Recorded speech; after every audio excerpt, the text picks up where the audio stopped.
안녕하세요. 계약심사라고 들어보셨나요? 예, 저도 어제 2월 8일 처음 봐서 알아봤는데, 계약심사라는 것은 공공기관에서 계약하는 내용을 자체적으로 심사해서 내용에 문제가 있는 부분을 좀 개선하고 예산을 절감하는 그런 제도입니다. 경기도에서는 이 제도를 활용해서 2018년 예산 절감을 1255억 원을 했다고 기사가 났어요. 내용을 보시죠.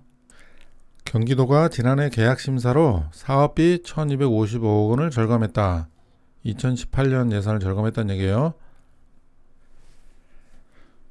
계약심사는 자치단체 등이 발주하는 공사, 용역, 물품 구매 등 각종 사업을 대상으로 원가 산정 및 공법 적용, 설계 변경 적정성 등을 심사해서 예산 낭비 요인을 사전에 차단하는 제도다.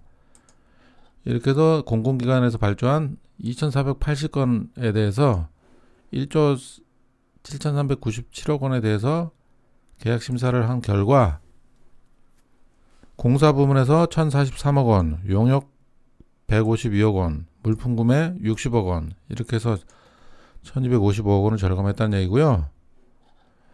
그리고 이렇게 절감과 더불어서 안정성이 우려되는 적정원가 이하 공사, 여기에 대해서는 오히려 예산을 증액을 했다.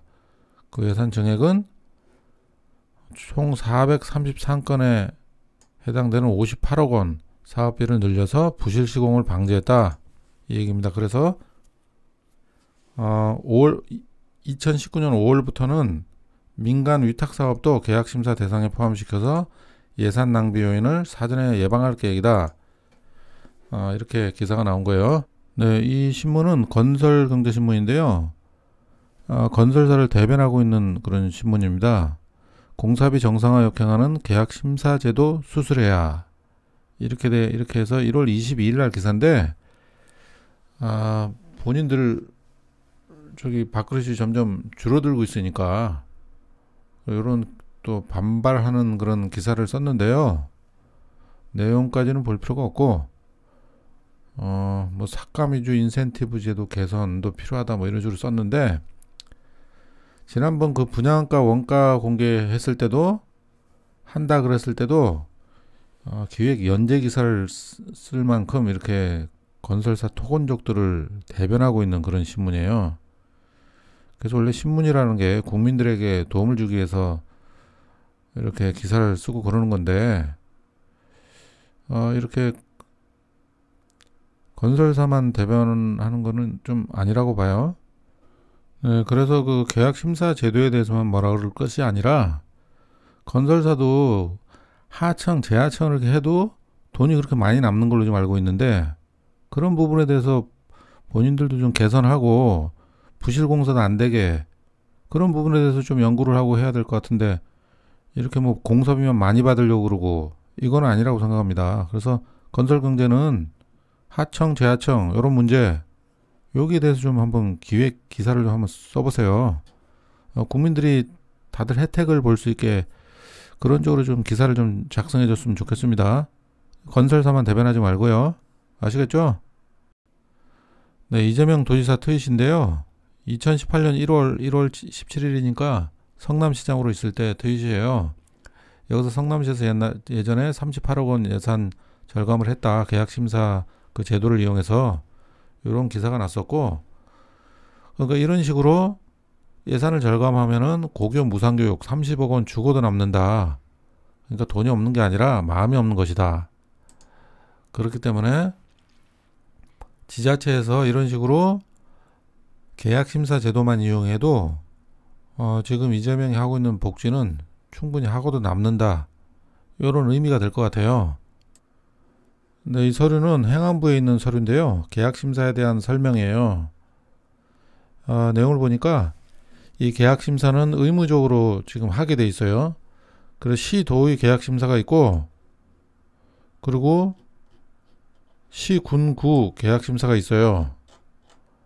시도 계약심사를 보면은 대상 기관은 시도 본청 및 사업소 사업, 시도 설립 지방 공기업 사업, 시도 출연기간, 시 군구 사업 중 시 도비 지원 국비 보조 사업, 예?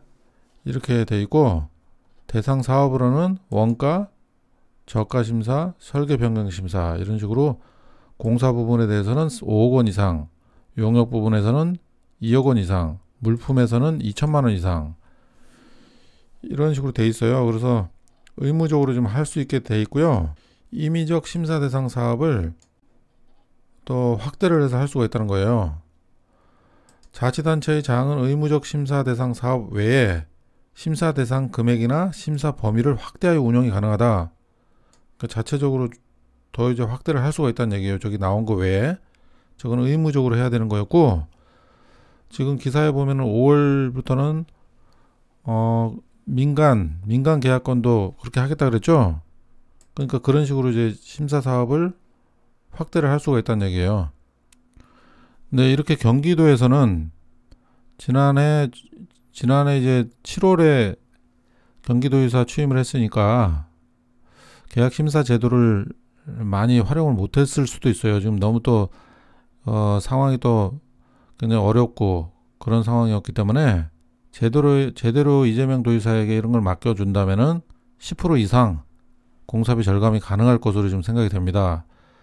그래서 이런 계약 심사 제도도 많이 활용을 해야 될 것 같고, 그리고 이재명 도지사가 정부에 건의한 거 100억 미만 표준 품셈 이거 적용 계약을 표준 시장 단가로 적용하게 해달라. 이것도 예산 절감의 방법이니까 5% 이게 한 5% 이상 절감이 되는 것 같아요. 그래서 이 부분에 대해서도 국토부에서는 부정적으로 보지 말고 긍정적으로 좀 검토를 좀 해주시기 바랍니다. 그리고 이 계약심사 제도에 대해서 지자체의 적극 활용을 또 권장을 해서 국민 세금을 아끼고 또 예산을 그렇게 절감을 하다 보면은 부패도 방지가 돼요.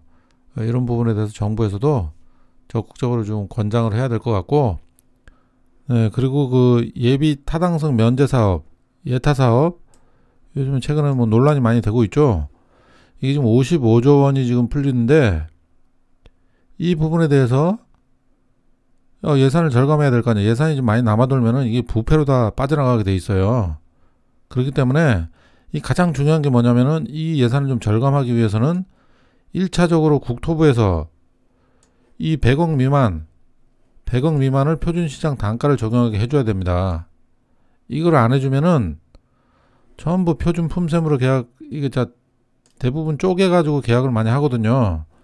그럼 표준 품셈 적용해가지고 계약을 하게 되면은 그냥 그만큼 이 세금이 다 그냥 빠져나가는 게 다 낭비가 되는 낭비. 예? 낭비가 된단 말이에요. 이 국민 세금을 이렇게 낭비하게 만들어. 국토부는 좀 100억 미만 표준시장 단가 적용할 수 있게 좀 긍정적으로 좀 검토를 좀 꼭 해야 됩니다, 이거.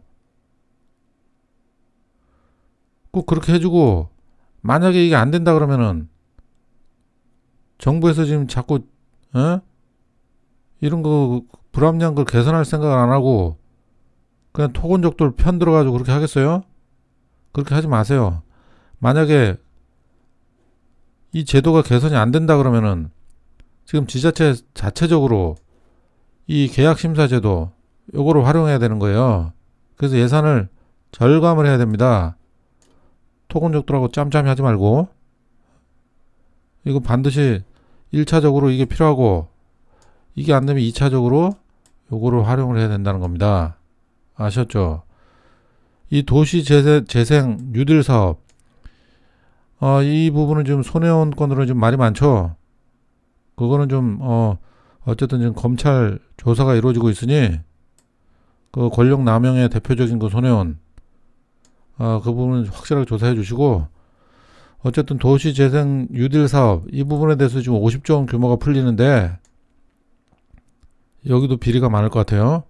그리고 이 부분에 대해서 비리가 생기지 않도록 예산은 절감을 해야 돼요. 예산이 남으면은 다 비리로 빠져나가게 돼 있어요, 원래. 그러니까 이것도 마찬가지로 1번, 2번 이거 1번 국토부에서 표준시장 단가 적용해주고, 안 되면은 지자체에서 계약심사 제도를 활용을 해서 예산을 낭비를 막아야 된다. 이렇게 해서 정말 국민 세금을 아껴 쓰는 그런 지자체라는 거를 좀 보여주기 바랍니다. 네, 오늘 여기까지 하겠습니다. 감사합니다.